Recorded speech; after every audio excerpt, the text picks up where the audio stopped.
Fake News de Libération, les décodeurs du monde, l'AFP Factuel. Ils sont des dizaines et des dizaines à défendre le politiquement correct au sein d'entités gavées d'argent public, de votre argent.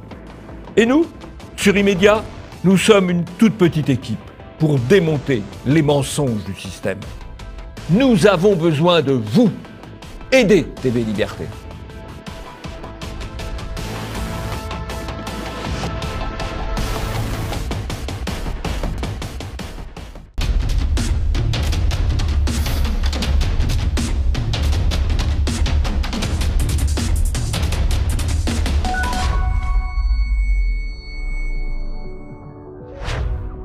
Bonjour à tous et bienvenue dans ce nouvel Immédiat largement consacré à la mobilisation des Gilets jaunes. Avec moi pour commenter l'actualité médiatique de la semaine, Jean-Yves Le Gallou. Bonjour Jean-Yves. Bonjour Nicolas. Mobilisation en baisse, violence et même accusation d'antisémitisme. Tous les moyens semblent bons pour tenter d'endiguer la révolte populaire des Gilets jaunes. Période de fête oblige, les médias ont décidé de nous repasser quelques classiques revisités. Au programme notamment un métro nommé Délire, grand classique, et L'Expert avec Sylvain Boulouk à la place de Stallone. En Allemagne, c'est un énorme scandale médiatique. L'un des jeunes journalistes les plus récompensés avait falsifié de nombreux articles. Et vous retrouverez votre zapping et les tweets de la semaine.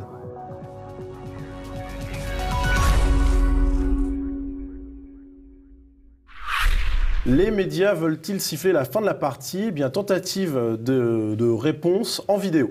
Est-ce que vous avez envie de transférer la souffrance? Non, Bon. mais il faut que les gens comprennent que ce que le pouvoir met en place fait diviser les gens. Vous voyez, je veux dire Macron, quand il y a eu Mais le c'est mouvement... pas divisé, mais arrêtez avec Macron, c'est une obsession Macron, on s'en fout de Macron. Ici tout se passe dans le calme, ils sont environ une centaine. Vous les voyez gilets jaunes quand même. Autour de moi. Possible, le voilà, l'accueil est extrêmement chaleureux ici. Il y a aussi. On va revenir. Merci beaucoup pour ces précisions donc sur cette action des gilets jaunes. Évidemment, on ne va pas forcément cautionner l'idée de mettre un gilet jaune à des journalistes. Alors on a deux exemples de coupures. Hein. Le direct est coupé parce que la journaliste a le gilet jaune et elle rigole plutôt alors qu'elle devrait être indignée contre cette atteinte à sa dignité, son indépendance, sa neutralité. Donc hop, on coupe. Et puis en plus, elle déclare qu'il n'y a pas eu de violence, donc tout se passe bien. Ça paraît plutôt sympa, familial, bonne ambiance, quoi. Bon voilà, amical.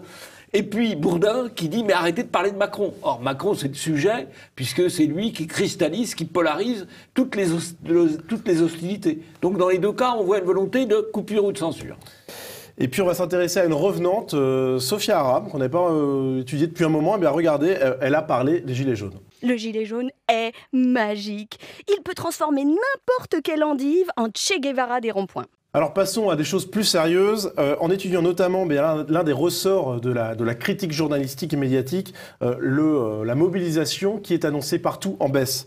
On a un cas particulier avec BFM qui, par exemple, le jeudi, donc la veille de la mobilisation, annonce que le mouvement enregistre sa plus faible mobilisation jeudi, donc en semaine, hors manifestation hebdomadaire le samedi, en précisant dans l'article, mais ni dans le chapeau, ni dans le titre évidemment, eh bien que c'était arrivé après que plusieurs centaines de ronds-points aient été tout simplement évacués par les forces de l'ordre. Donc on a une précision qui est... Plusieurs centaines de ronds-points. Exactement. Donc ça veut dire qu'il y avait énormément de ronds-points qui étaient occupés puisqu'on en a évacué plusieurs centaines. Donc ça donne déjà une idée quand même de la mobilisation et de l'implantation territoriale de la mobilisation.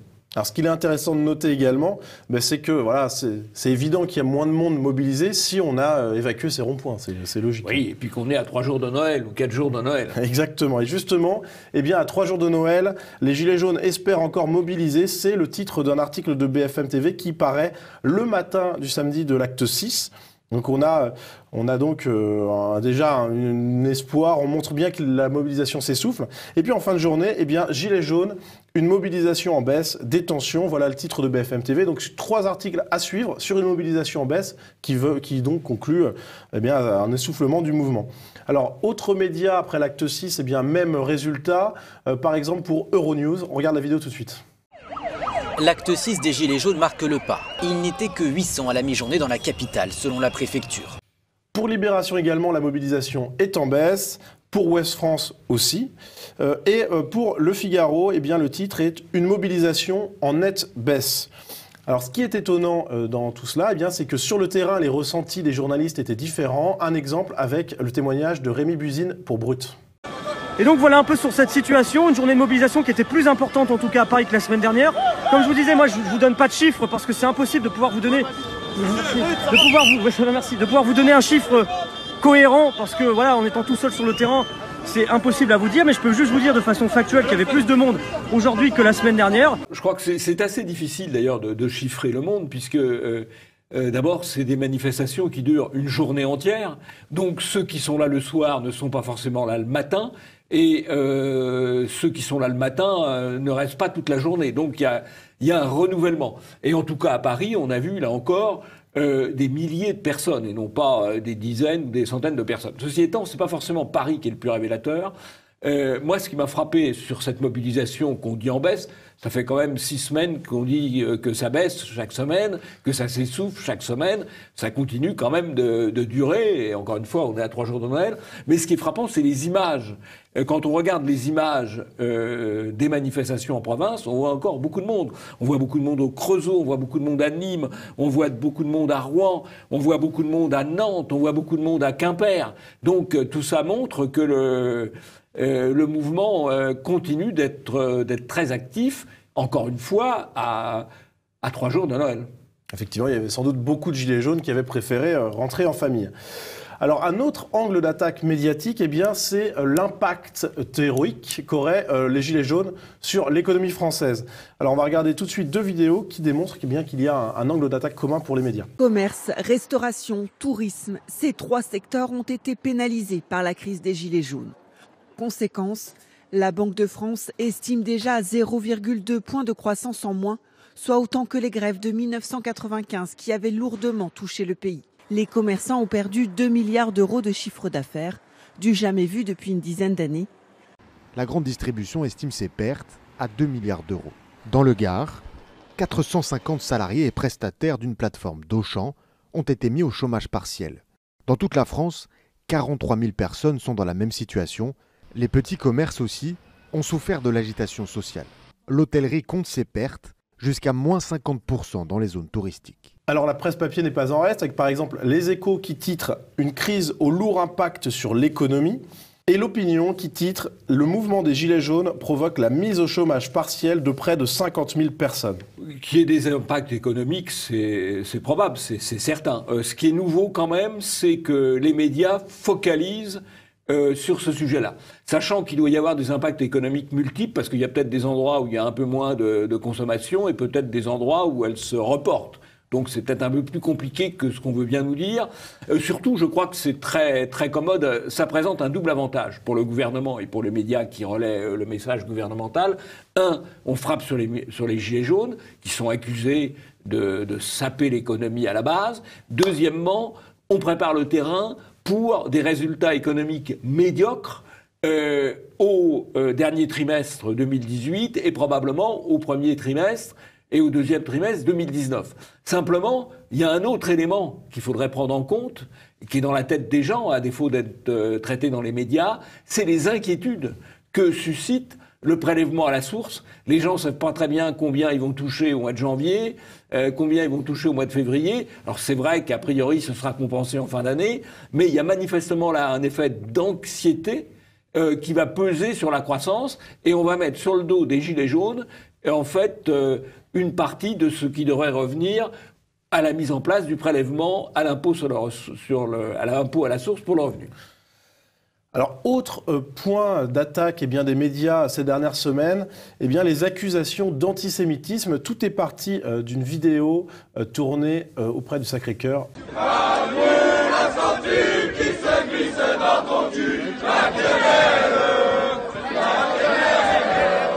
Donc Donc dans cette vidéo, eh bien, des gilets jaunes réunis reprennent donc la chanson popularisée par Dieudonné, l'humoriste accusé d'antisémitisme.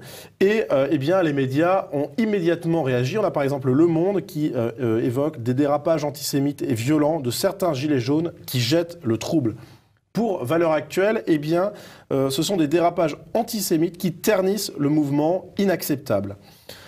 Le Monde ouvre également ses colonnes à un historien, Vincent Duclerc, qui titre « En matière d'antisémitisme, tout est à craindre et les stratégies d'occultation sont un leurre ». Et dans cette tribune, eh bien, il écrit même « Globalement, la tolérance en France pour les manifestations de haine anti-juive est élevée ». Pour Le Parisien, eh bien, tout simplement, c'est un relais d'une condamnation d'un nouveau collectif de gilets jaunes qui condamne donc les actes antisémites survenus samedi, avec une photo d'illustration eh bien, très particulière, puisque c'est une capture d'écran de la vidéo que nous venons de regarder, avec eh bien, un gilet jaune qui a le bras en l'air, comme s'il s'agissait finalement d'un salut nazi. Donc c'est une photo orientée, hein, une manipulation par l'image dont on a l'habitude. Et eh bien, Le Parisien n'est pas le seul dans cette manipulation par l'image, puisque l'Obs a illustré un tweet concernant donc cette quenelle reprise par les Gilets jaunes, par une photo datant de 2014, qui n'a rien à voir avec les Gilets jaunes et qui attaque Valls et le sionisme. Un tweet qui a été supprimé par l'Obs, qui a reconnu eh bien, son erreur en présentant ses excuses. Donc on a donc des accusations d'antisémitisme direct et puis aussi des manipulations, tout ça comme un pot pourri pour finalement eh bien, faire peur, intimider les gilets jaunes. On utilise l'antisémitisme et le racisme comme moyen incapacitant en quelque sorte. Bon, faut quand même là remettre les choses à leur place. Qu'est-ce que c'est? C'est une vingtaine de types, 20-30 personnes peut-être, qui ont chanté une chanson de Dieudonné, la quenelle, qui n'est pas d'un goût excellent, mais enfin la quenelle, c'est pas un salut nazi, ni même un salut nazi inversé, contrairement à ce qui est raconté. C'est un bras d'honneur. Alors c'est un peu gras, bon, c'est pas fin, ça c'est sûr. Mais bon, faut pas non plus en faire un délire, quoi. Et une petite scène. Bon, encore une fois, des gilets jaunes, il y en a dans des milliers d'endroits. Une petite scène va être montée en épingle dans un but incapacitant. J'ai l'impression quand même que ça marche de moins en moins, quoi. Vous savez, c'est l'histoire, je crois que c'est la chef de M. Seguin, à force de crier au loup, au loup, au loup. Bah, c'est oui, Pierre et le loup. C'est Pierre et le loup. Pierre et le loup, à force de crier au loup, au loup, au loup, et ben voilà, ça c'est plus très efficace. Y compris si un jour le loup venait. Donc c'est pas très raisonnable de faire ça. Autre preuve de la volonté médiatique eh bien, de siffler la fin de la partie, un éditorial du Monde intitulé « Gilets jaunes, sortir de l'impasse » dans lequel eh bien, est écrit « Plus la mobilisation des Gilets jaunes s'essouffle, plus elle se radicalise ». Et puis la solution qui est proposée eh bien, dans cet éditorial du Monde, elle est toute simple. Eh bien, une partie de la réponse viendra des corps intermédiaires, syndicats, partis politiques, associations, élus locaux. Donc on a un éditorial du Monde très orienté qui veut la sortie de crise. Oui, alors ça rappelle un peu 50 ans après, mai 68, où la sortie de crise avait été faite par la dissolution, d'une part, mais aussi par le fait que Chirac avait négocié avec les syndicats, avec le Parti communiste, avec la CGT. Sauf qu'à l'époque, la CGT, les syndicats, le Parti communiste, tout ça, ça représentait de vrais pouvoirs, Alors qu'aujourd'hui, les syndicats, ce que le monde appelle les corps intermédiaires, c'est assez déconsidéré. Quant aux élus locaux, ceux qui restent considérés, ce sont les maires, en partie les maires de petites communes et tout, mais c'est pas forcément des bons relais pour le pouvoir, parce qu'ils sont souvent assez opposés au pouvoir central. Donc je crois que l'article du Monde, il est totalement, assez largement déconnecté de la réalité. Il révèle simplement la volonté du système de reprendre les manettes. Sauf que là, les manettes des syndicats, c'est des manettes, mais il y a rien. Vous jouez à la manette, vous savez, mais il n'y a pas de câble entre la manette et les roues ou le moteur. Donc ça risque de ne pas marcher. Passons au zapping.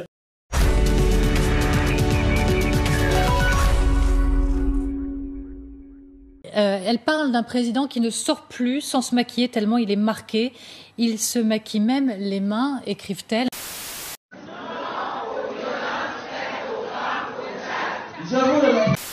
C'est qu'il y a un tournant pour lui et même physiquement au Puy-en-Velay. J'essaie de me souvenir du jour précis où la préfecture avait été incendiée et le surlendemain, il va sur place. Et ça se passe très mal au moment où il part. On voit des gens l'insulter et courir derrière la voiture présidentielle. Là, il a mesuré d'un seul coup physiquement le niveau de rejet, de haine qu'il pouvait provoquer dans la population. Les enquêteurs auraient retrouvé à côté d'un téléphone portable et d'un ordinateur cette clé USB sur laquelle se trouve une vidéo de Chérif Shekat prêtant allégeance à l'État islamique. Une vidéo qui intervient une semaine après que l'État islamique ait revendiqué l'attentat de Strasbourg. Une revendication d'abord jugée opportuniste par Christophe Castaner, le ministre de l'Intérieur.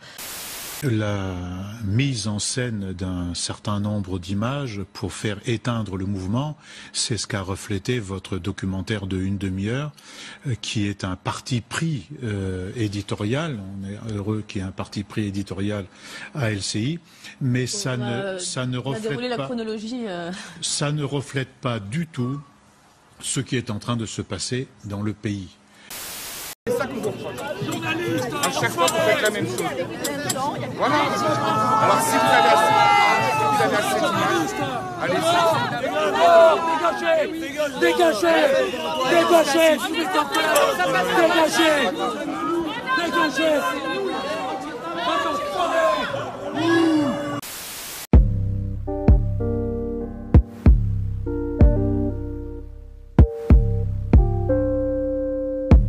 Ce qui se passe sur les réseaux sociaux en ce moment est inquiétant, d'autant qu'il y a aussi des appels à la vindicte contre les journalistes. Enfin, ça va beaucoup plus loin. Quand vous entendez qu'avant les manifs ou après les manifs ou pendant les manifs, il y a des appels à la vindicte contre les journalistes, pardonnez-moi, toute critique est bonne à entendre, mais ça, non. Et Monsieur Bouloc, quant à vos analyses, permettez-moi un peu de les remettre en question. Quand vous confondez le drapeau monarchiste avec le drapeau Picard qui a des fleurs de lys, Monsieur Bouloc, excuse-moi, il faut retourner à vos études. Si vous voulez continuer à faire des commentaires politiques. Maintenant, c'est devenu quasiment un argument politique que de dire que les journalistes ne font pas leur boulot, qu'ils sont complètement à côté de la plaque, qu'ils ne reflètent pas le monde réel. Et ça, pour moi, franchement, c'est inexcusable. C'est inexcusable dans la bouche des politiques d'entendre ça aujourd'hui, parce qu'ils savent très bien ce qu'ils sont en train de dire. Ils savent très bien qu'ils sont en train de globaliser et qu'ils sont en train de monter la population, c'est-à-dire les citoyens contre les médias. Je veux remettre en cause le consensus imposé par les élites médiatiques, judiciaires, politiques, financières, économiques contre le peuple.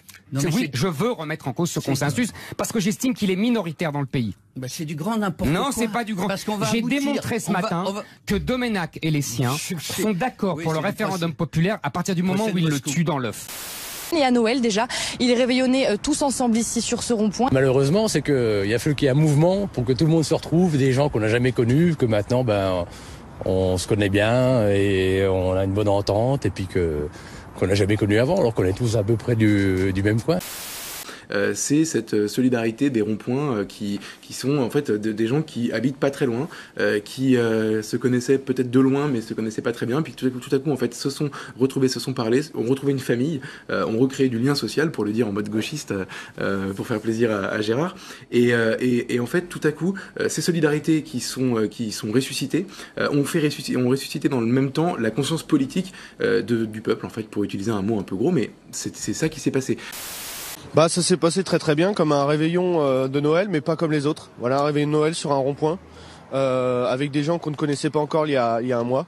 Des gens, des retraités, des jeunes, des vieux, des femmes, des hommes, voilà, des personnes de tous bords. Et puis c'était une super soirée. Donc on a l'électricité, on a un groupe électrogène, donc on y a mis de la musique, on a dansé. Et voilà, c'était une super soirée. Je pense que je me souviendrai longtemps et que je raconterai à mes enfants et à mes petits-enfants. Bon, alors quelques commentaires dans le zapping. Macron a été accusé d'avoir fait le signe du Wakanda quand il était au Tchad. C'est pas absolument certain. C'est peut-être un signe qui voulait dire non aux violences faites aux femmes. Enfin bon. En quoi est-ce qu'il a à s'occuper de la situation intérieure du Tchad alors qu'il est incapable de régler la situation intérieure en France? C'est une autre affaire. Mais enfin, est-ce qu'il a fait le signe du Wakanda ou non? Bon, en tout cas, il a montré ses mains. Il a montré ses mains bien maquillées, puisque bon. Il arrive qu'on puisse se maquiller les mains, notamment quand on évolue en âge, mais Macron, qui est quand même encore jeune, il a 40 ans, pareil, qu'il se maquille les mains. je ne sais pas comment il va finir, hein, parce qu'il n'est pas en forme. Il paraît qu'il a perdu 5 kilos.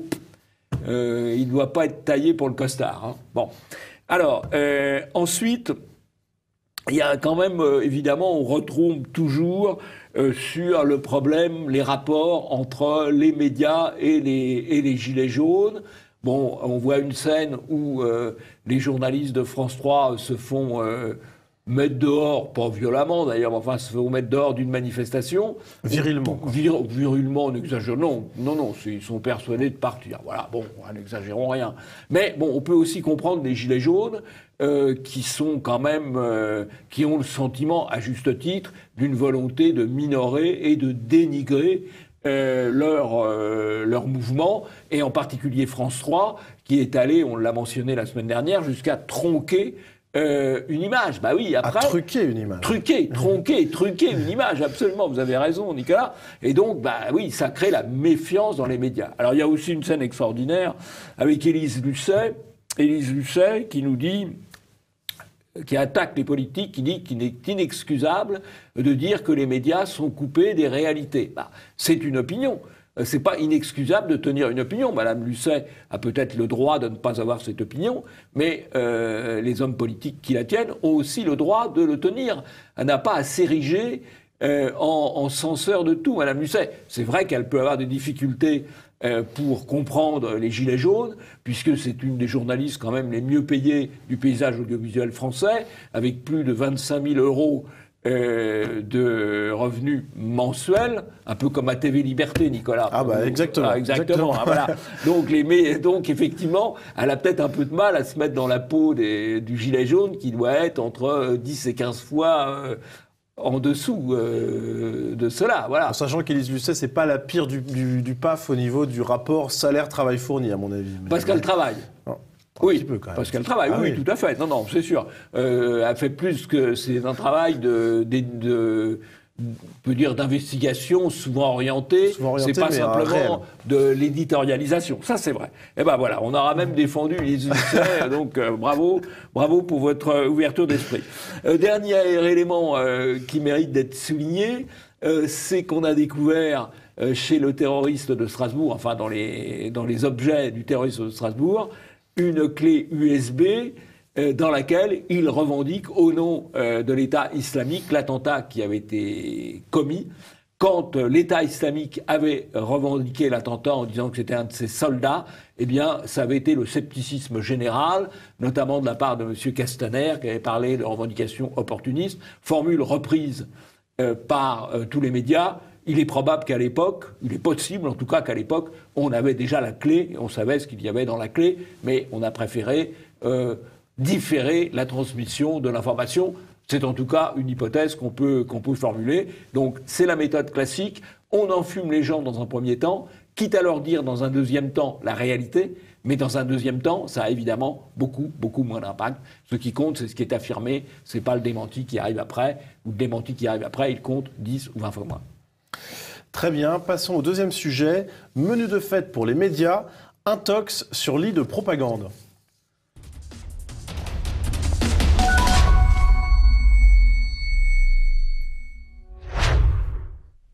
Alors Jean-Yves, on va voir plusieurs intox et cas de propagande à venir. J'ai envie de commencer par quelque chose de très léger pour une mise en bouche. On va regarder la vidéo tout de suite. Cette pancarte appelant au référendum citoyen, au Frexit. Référence, là aussi, d'ultra-droite. Oui, je crois que le Frexit, c'est une référence souverainiste. De manière générale, il peut y avoir des souverainistes de droite, des souverainistes de gauche. Le référendum d'initiative citoyenne, c'est le référendum d'initiative populaire. Il peut aussi y avoir des revendications de droite comme de gauche. C'était dans le programme de Jean-Marie puis de Marine Le Pen, c'était dans le programme aussi de Mélenchon, c'est les réflexions de Chouard, c'était les travaux d'Yvan Blot, c'est très, très divers. Pas spécialement ultra-droite de dire aux gens vous allez pouvoir voter sur les choses qui vous concernent et vous prononcer directement comme le font les Suisses, dont on sait qu'ils sont d'extrême droite depuis un siècle et demi. Alors passons au plat de résistance avec bien cette reprise du grand classique, un métro nommé Délire. Pourquoi ce titre est bien un peu moqueur? Eh bien parce que tout est parti d'un fil Twitter d'un journaliste de 20 minutes du service police, Thibaut Chevillard, qui a décrit une agression prétendument antisémite dont il aurait été témoin dans le métro. Alors, ça aurait été plusieurs gilets jaunes qui auraient agressé verbalement notamment une femme juive qui assistait donc à leur... parce qu'ils étaient alcoolisés, à des quenelles qu'ils auraient fait, et ils auraient eu des propos négationnistes.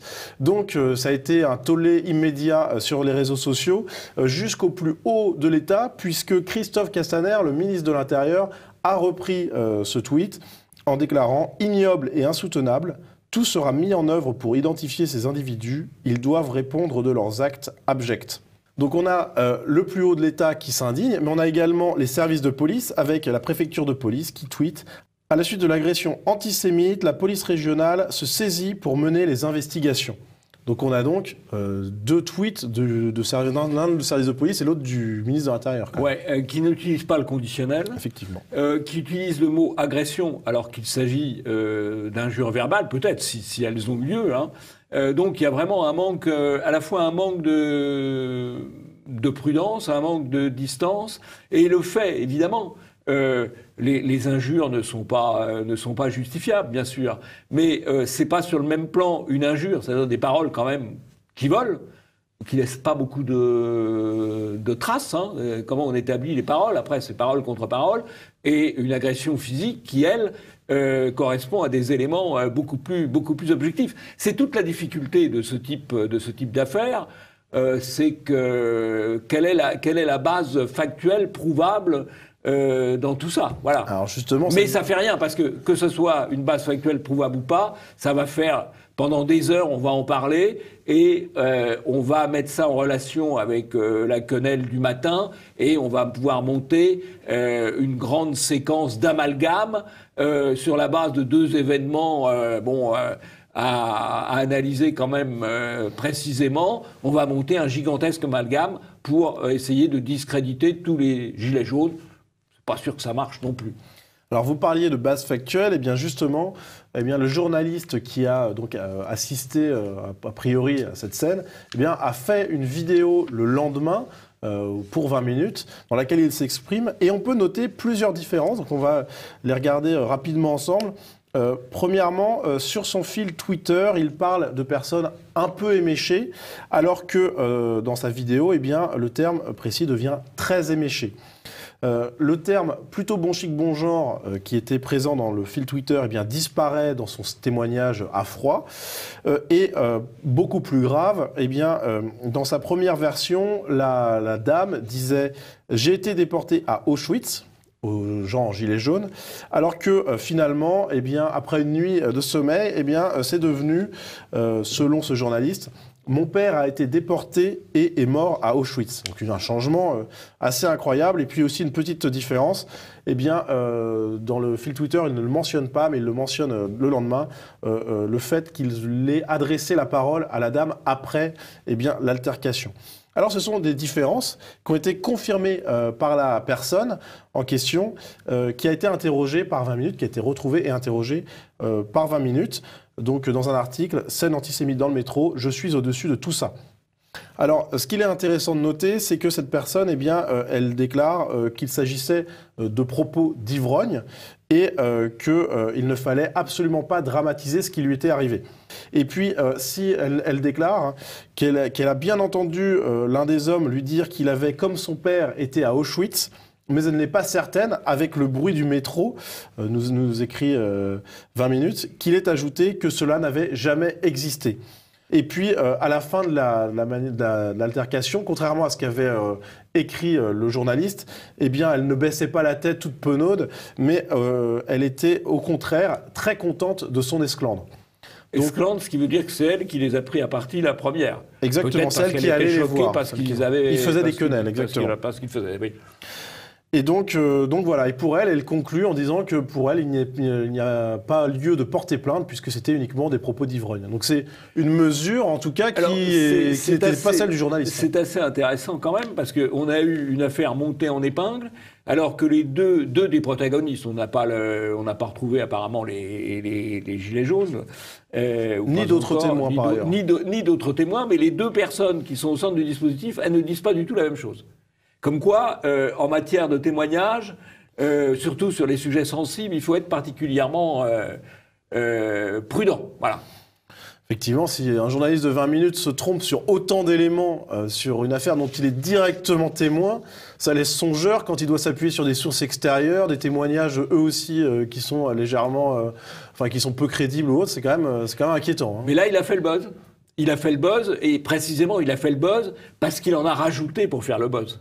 Parce qu'on voit très bien la version de la première journée est beaucoup plus buzzante, si j'ose dire, que la version de la deuxième journée, la version de la dame. C'est-à-dire que s'il n'avait pas délibérément grossi l'affaire... peut-être pas, mais... délibérément. Enfin, s'il n'avait pas grossi l'affaire le premier jour, on n'en aurait pas parlé. Voilà.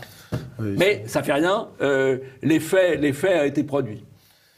Alors, autre affaire qui a beaucoup agité les réseaux sociaux récemment, et les médias également, bien sûr, ce sont les policiers voltigeurs en moto qui ont été violemment pris à partie par des manifestants gilets jaunes sur les Champs-Élysées. L'un d'entre eux a même sorti son arme face aux agressions physiques violentes dont ils étaient bien la cible. Alors, beaucoup de choses ont circulé, beaucoup de vidéos ont circulé différentes. Ce qui est intéressant, c'est de noter donc, que l'AFP Factuel et Check News ont traité cette affaire en montrant donc, les images. Et quand on regarde des images qui ne sont pas forcément diffusées par ces deux vérificateurs, en tout cas à l'heure où je vous parle, c'est que les policiers, lorsqu'ils lancent les grenades, apparaissent quand même plutôt éloignés de la foule qui ne semble pas les menacer directement. Alors, le contexte, on l'apprend quand on regarde les vidéos, notamment de Rémi Buzine, qui était sur place, et aussi d'autres reporters. 2 minutes auparavant, effectivement, sur les Champs-Élysées, entre donc le Fouquet's et l'Arc de Triomphe, des policiers voulaient stopper l'avancée de Gilets jaunes. Ils étaient en sous-effectif, donc ils sont partis en catastrophe, et des Gilets jaunes les ont poursuivis, certains Gilets jaunes les ont poursuivis en tapant sur la carrosserie avec leur coup de pied. Et donc, il y a eu un petit moment de tension, mais ça, c'était plus de 2 minutes avant le jeté de grenade. Et donc, la tension était retombée. Et à ce moment-là, les Gilets jaunes passaient plutôt calmement devant les policiers. Donc, c'est un peu compliqué à analyser. Est-ce que le traitement médiatique a été bon? Est-ce que tout le monde a bien vu les mêmes choses? Là aussi, le traitement médiatique, il a été en 2 temps. Premier temps, c'est les policiers agressés par les Gilets jaunes et la scène qui est assez forte, qui est le policier qui sort son arme, qui braque son arme sur des gens qu'il considère comme menaçants. Et dans un deuxième temps, on voit ce qui s'est passé juste avant, c'est-à-dire le jet de grenades, de désencerclement peut-être, je ne sais pas, de grenades sur une foule qui ne menace absolument pas les policiers, qui avance d'ailleurs sur l'avenue à une trentaine de mètres d'eux, et donc ça change complètement le sens. Mais ce qui a été, là encore, en termes de propagande, le plus efficace, c'est les premières heures. Et notamment, aux 20h, on n'a que la première version, c'est-à-dire les policiers attaqués par les Gilets jaunes. Alors, ça mérite un autre commentaire. Lors des crises précédentes dans l'histoire récente de la France, que ce soit en 68, que ce soit en 86, que ce soit en 95 ou d'autres périodes, la focale était portée sur les violences subies par les manifestants de la part des policiers. La focale, c'était les violences policières. Là, la focale, c'est la violence des manifestants. Alors, bon, la vérité, quand il y a des mouvements de ce type, il y a des violences policières, qui peuvent parfois être légitimes, et il y a des violences des manifestants qui peuvent aussi parfaitement se comprendre dans l'ambiance du terrain. Simplement, là, les médias mettent en avant les violences des manifestants et ont plutôt occulté les victimes de tirs policiers, pas toujours justifiés. Je pense à tous ceux qui ont eu le visage ou qui ont perdu leur œil, comme Fiorina, la jeune Fiorina, qui n'était absolument pas menaçant pour la police, et qui ont été tirés à 30 mètres sans raison sérieuse de maintien de l'ordre. Mais ça a été plutôt occulté, voire totalement occulté par les médias. Par contre, là, on insiste beaucoup sur les violences des manifestants contre les policiers, qui ont aussi existé, bien sûr. Alors, un autre sujet, eh bien, c'est la mise en avant d'un expert, Sylvain Boulouc, que nous connaissons bien, puisque nous avons déjà traité son erreur assez extraordinaire quand il a confondu un drapeau Picard avec un symbole monarchiste et donc d'ultra-droite. Pour lui, en tout cas, ce sont ses mots, ce ne sont pas les miens. Eh bien, après cet épisode, au lieu de s'excuser platement et de reconnaître son erreur humblement, eh bien, dans l'Obs, il publie une tribune dans laquelle il déclare « Comment la fachosphère est partie à l'assaut après mon passage sur BFM ». Donc, inversion accusatoire. Et on voit qu'il y a une tentative d'explication sur son erreur, mais c'est pas très convaincant, on va regarder ça ensemble. Je me suis exprimé là-dessus, j'ai dit que je m'étais trompé, et c'est pas le problème. Vous voyez, donc vous vous trompez peut-être encore aujourd'hui. Non, c'est pas le problème sur ce plateau. Attendez, je peux terminer. Allez-y. Ce n'est pas le problème, puisque les gens qui, dans les manifestations, utilisent le drapeau Picard sont des gens d'extrême droite. C'est tout ce que j'ai voulu dire. Je me suis trompé sur cette expression. Vous vous trompez doublement, alors. Qu'est-ce que vous pouvez dire ça? Attendez, on va pas faire le débat sur le drapeau Picard. Jean-Jacques Bridet, vous répondez à Jean-Lin Lagapelle. C'est pas le débat. Vous n'avez aucun argument. C'est quand même une conception très extensive de l'extrême droite.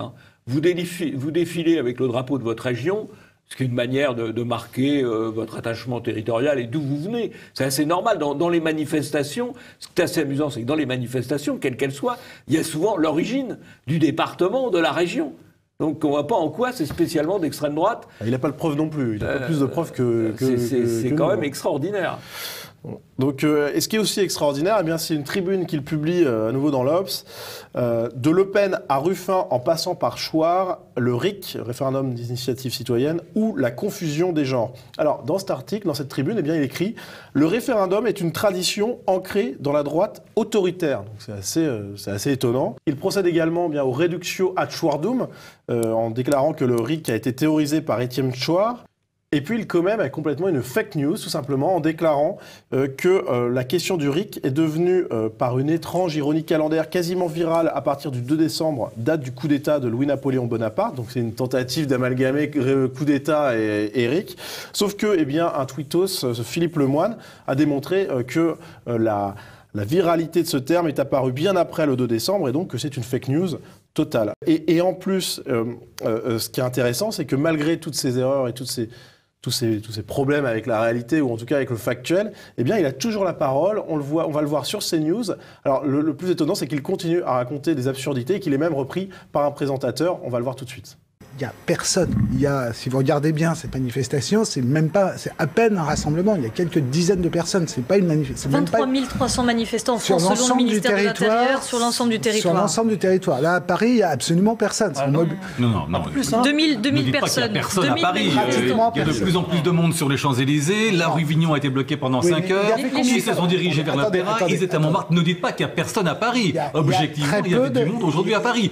Il n'est pas invité malgré ses erreurs, il est invité grâce à ses erreurs. Ce sont d'énormes erreurs. Là. Parce que le propre de l'expert, c'est de passer le message politiquement correct.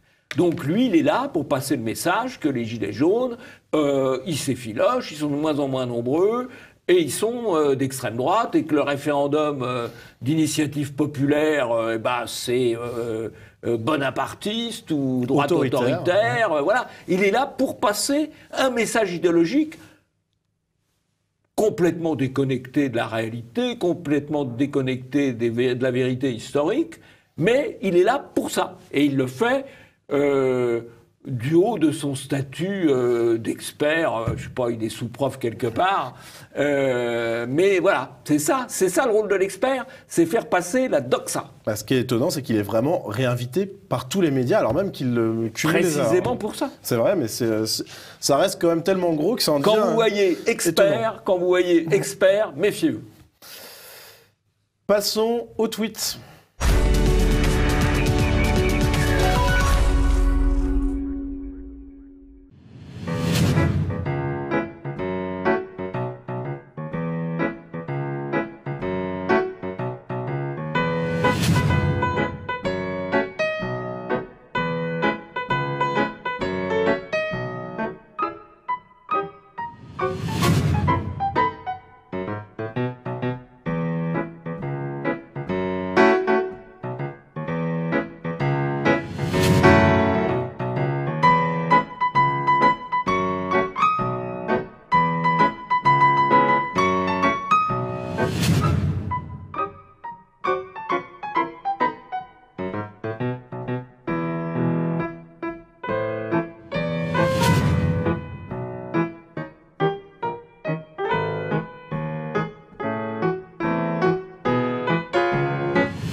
Je vais commenter le dernier tweet. Un petit coup de chapeau à la jeune Fiorina, qui a quand même subi plus de 20 jours d'hôpital, qui est sortie, je crois qu'elle a pu fêter Noël en famille et qui va essayer maintenant de se reconstruire courageusement avec l'aide de son fiancé. Voilà, il mérite un petit coup de chapeau. Et puis c'est très bien quand même qu'il y ait une grande solidarité, un coup de chapeau aussi à ceux qui ont apporté le chèque qui va leur permettre de faire face aux frais médicaux qui vont pas manquer de venir. Voilà. Alors, il y a pas mal de choses aussi intéressantes. On s'aperçoit qu'LVMH, Vuitton, le luxe, le grand luxe, apporte 80 millions d'euros aux Parisiens, qui perdent beaucoup d'argent, mais qui diffusent la pensée politiquement correcte. LVMH, c'est les très riches qui s'adressent aux moyens riches ou aux pas riches du tout, grâce aux Parisiens pour bien les formater. 80 millions d'euros pour le Parisien, en dehors d'ailleurs de l'argent public. De l'aide à la presse. Et donc, chers amis, pensez quand même au petit Noël ou aux fêtes de TV Liberté. Vous avez jusqu'au 31 décembre pour apporter un don déductible au titre de l'année 2018. Nous n'avons pas l'argent de LVMH. Non, mais ça c'est clair. Non, ça c'est sûr. Mais nous pouvons espérer avoir celui des donateurs de TV Liberté. Alors, dans les grands mensonges, eh bien, on voit l'aveu de l'ancien secrétaire à la Défense qui vient de démissionner, Mattis, américain, qui dit qu'il n'y avait aucune preuve d'attaque chimique d'Assad. Eh bien, tous les médias ont raconté qu'il y avait une attaque chimique d'Assad, et ça a justifié d'ailleurs des tirs sur le gouvernement légal syrien, bobard de guerre. Malheureusement un classique. Malheureusement un classique. Et quand le démenti vient, eh ben ça n'a pas d'importance, parce que l'effet a été utile au moment où le mensonge a été dit. Voilà. Alors, dernier point, l'article du Canard qui est assez intéressant, Canard enchaîné, qui dit que Macron veut se payer BFM. Alors, c'est vrai que BFM, ils défendent absolument le gouvernement, ils tapent sur les gilets jaunes, mais ils surfent aussi sur les images. Et ça leur est reproché par Macron, ça leur est reproché par pas mal d'éditorialistes qui considèrent que les images des manifestations de gilets jaunes devraient être, au fond, censurées, qu'on ne devrait pas les montrer. Alors les médias les montrent parce que c'est aussi un élément de la réalité quand même. Fait de l'audience. Et puis ça fait de l'audience. Voilà, tout simplement, ça fait de l'audience. Alors il faut dire que c'est pas nouveau, parce que là encore, c'est toujours intéressant de faire des retours en arrière. En 1968, le gouvernement, à l'époque celui de Pompidou et du général de Gaulle, reprochait aux radios qu'on appelait périphériques, RTL, Europe 1, d'avoir envoyé des camions sur le terrain. Et donc, il racontait ce qui se passait dans le quartier latin, rue Gay-Lussac et autres, en direct. Et le gouvernement, à l'époque, considérait que ça encourageait les manifestations. Au fond, on retrouve ça 50 ans plus tard. Simplement, ce qui est mis en cause, comme les technologies ont évolué, c'est pas les radios, avec des camions régis, c'est les chaînes en continu, en particulier BFM ou LCI ou CNews, mais enfin surtout BFM qui est la plus présente sur ce terrain-là. Voilà. Très bien, passons au troisième sujet. Journaliste primé, article truqué.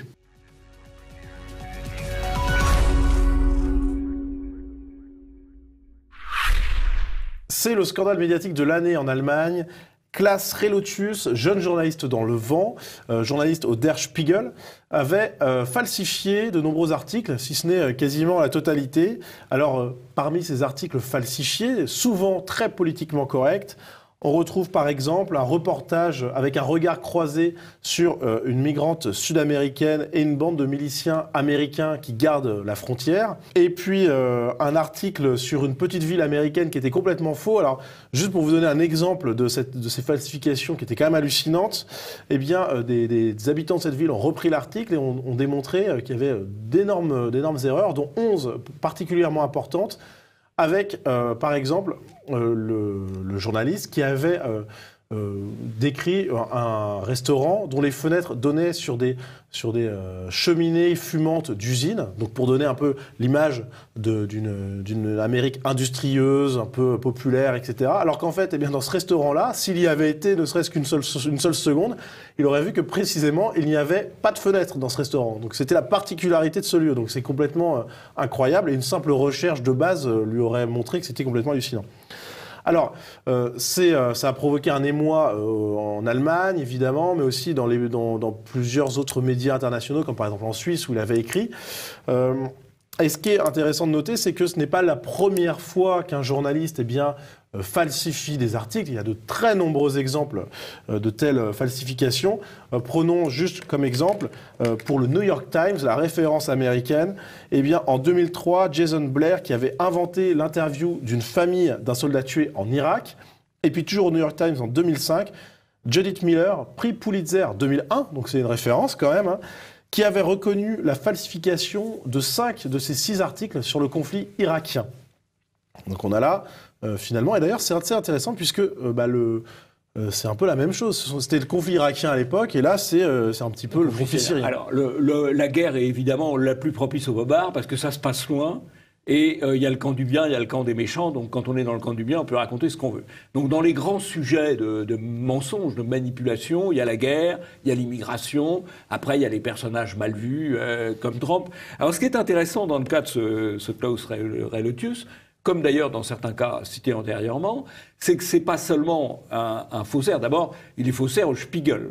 Le Spiegel, c'est un journal, j'allais dire c'est l'Express. Ben non, c'est pas l'Express, parce que l'Express, ça a une diffusion minable. Le Spiegel, ça a une diffusion d'1 million d'exemplaires chaque semaine.